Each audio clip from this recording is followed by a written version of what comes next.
संविधान कहता है कि जाति, भाषा, क्षेत्र और पंथ यानी रिलीजन के आधार पर भेदभाव नहीं करना है। रिप्रेजेंटेशन ऑफ पीपल एक्ट कहता है कि जाति के आधार पे, भाषा के आधार पे, क्षेत्र के आधार पे और रिलीजन के आधार पे वोट नहीं मांगना है। अगर कोई इस तरीके से जाति, भाषा, क्षेत्र और रिलीजन के आधार पे वोट मांगेगा तो वो करप्ट प्रैक्टिस माना जाएगा सेक्शन 123 में, रिप्रेजेंटेशन ऑफ पीपल एक्ट में। लेकिन लोगों ने जाति के नाम पे अपनी पार्टियां बना रखी हैं, भाषा के नाम पे अपनी भाषा के आधार पर अपनी पार्टी बना रखी है, क्षेत्र के आधार पर अपनी पार्टी बना रखी है। और तो और छोड़िए, बहुत सारी पॉलिटिकल पार्टियों के नाम भी मुस्लिम है। इंडियन यूनियन मुस्लिम लीग, MIM जो वैसी वाली है, उसमें भी मुसलमीन यानी उसमें भी मुस्लिम। मैंने इसी को चैलेंज किया हुआ है और हमने कोर्ट से मांग किया है कि इलेक्शन कमीशन को ऑर्डर करिए कि जितनी भी पॉलिटिकल पार्टियां हैं, जिन पॉलिटिकल पार्टियों के नाम में कोई जाति आ रही है, जिन पॉलिटिकल पार्टियों के नाम में कोई भाषा आ रही है, जिन पॉलिटिकल के नाम पे कोई क्षेत्र आ रहा है, या जिन पॉलिटिकल पार्टियों के नाम में रिलीजन आ रहा हो, हिंदू, मुस्लिम, सिख, पारसी, ईसाई आ रहा हो, उन सभी पॉलिटिकल पार्टियों की मान्यता रद्द करिए, या तो वो जो पॉलिटिकल पार्टी के अध्यक्ष हैं अपना नाम खुद बदल दें। आज इस पे बहुत लंबी सुनवाई हुई। केंद्र सरकार को, चूंकि केंद्र सरकार का जवाब नहीं आया, इलेक्शन कमीशन का जवाब आ चुका है।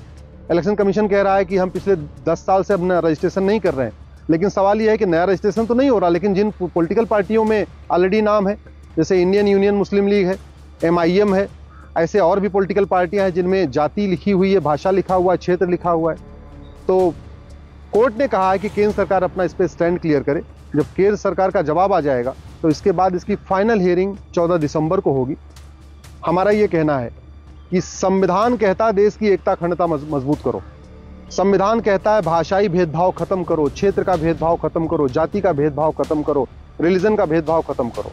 दूसरी तरफ पॉलिटिकल पार्टियां जाति के नाम पे वोट मांग रही हैं, भाषा के नाम पे वोट मांग रही हैं, क्षेत्र के नाम पे वोट मांग रही हैं, रिलीजन के नाम पे वोट मांग रही हैं। और बहुत सारी पॉलिटिकल पार्टियों ने तो जाति, भाषा, क्षेत्र, रिलीजन अपने नाम में भी लगा रखा है। दूसरी हमारी मांग ये है कि कुछ पॉलिटिकल पार्टियां, खासतौर पे कांग्रेस, वो तिरंगे झंडे के बिल्कुल मिलता जुलता अपना झंडा यूज कर रही हैं। जो कांग्रेस की रैलियों में झंडा यूज होता है वो एकदम तिरंगे से मिलता जुलता है।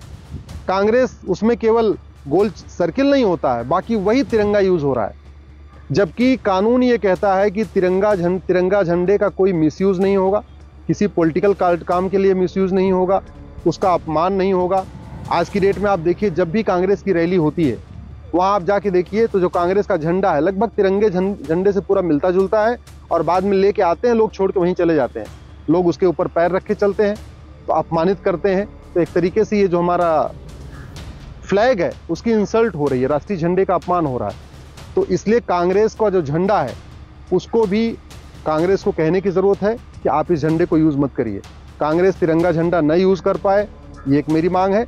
दूसरा, MIM का नाम बदला जाए, इंडियन यूनियन मुस्लिम लीग का नाम बदला जाए, और भी जितनी पॉलिटिकल पार्टियां हैं जिनके नाम में जाति, भाषा, क्षेत्र आ रहा है, तो उन सब का नाम बदला जाए।